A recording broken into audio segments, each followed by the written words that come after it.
तो एगो बात बताई तो बतावे देबू का, लाइल बानी से नूरा लगावे देबू का।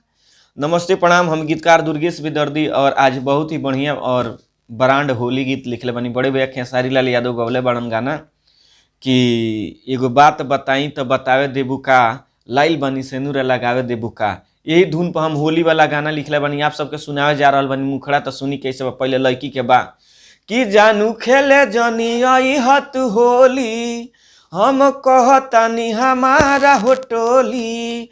हो जानू खेले जनी आई हत होली, हम कहतानी हमारा हो टोली। तो एक बाद से लड़का के बा कि बोल कौन बिगाड़ ली कुछ हमार, सुन तारा से कहतानी हम बार बार, आ रंग अब मानब ना गोरी से लावार। फिर कोरस बा, अरे एकरा खातिर चाहे होई जाई मार, कावाना में दम बा की रोक ली हिसार।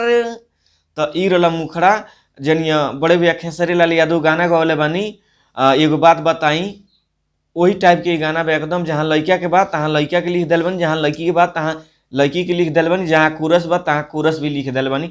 बाकी पाना में लिख के गाना हम लगा देम स्क्रीन पर, ओकरा बाद आप सब समझ लेम कैसे बावे। ठीक बा, तो चलिए आप सबके आंतरा सुनावे जा रहल बानी। तो आंतरा में पहले लड़की के बा, अरे तहरा के मारेला पालान भइल बा, छोटका भाई हमार जान गइल बा।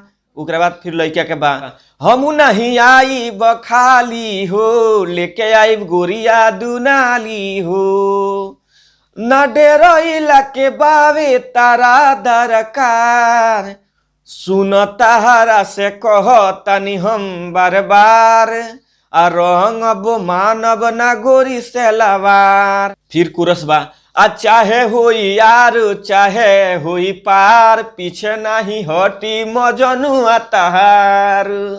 तो ई रहला कोरस। चली लास्ट अंतरा खातिर आप सबके हम हर वीडियो में बतावेनी कि लास्ट अंतरा खातिर आप सब हमारा नंबर पर कॉल कर सकतानी, और लास्ट वाला अंतरा हम लिख के व्हाट्सएप के माध्यम से आप सबके दे सकतानी, जे भी कलाकार गावे चाहता ये गाना के।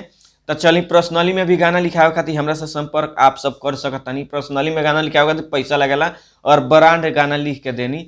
ओकरा बाद से जे नया म्यूजिक बनवावे चाहता तो भैया नया म्यूजिक हमारे यहाँ धासु ब्रांड एकदम बनेला, कम बजट में ब्रांड म्यूजिक बनला। आर्या शर्मा जे लखन बनावलन वो टाइप के म्यूजिक मिली एकदम ब्रांड।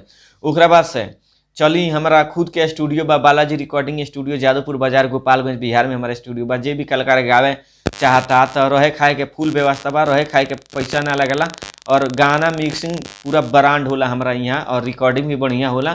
तो चली हमारा मोबाइल नंबर बा 99-345-2912। ये हमारा मोबाइल नंबर है। जवन भी आप सबके प्रॉब्लम बा, गाना गावे के बा, चाहे रिकॉर्डिंग करावे के बा, चाहे मतलब म्यूजिक बनवावे के बा, यही नंबर पर संपर्क कर सकतनी। बाकी स्क्रीन पर लगा दिए हमारा नंबर। तो चलिए चैनल के सब्सक्राइब करी, लाइक करी, कमेंट करी और दबा के शेयर करी। नमस्ते प्रणाम, हर हर महादेव, जय माता दी, जय हो।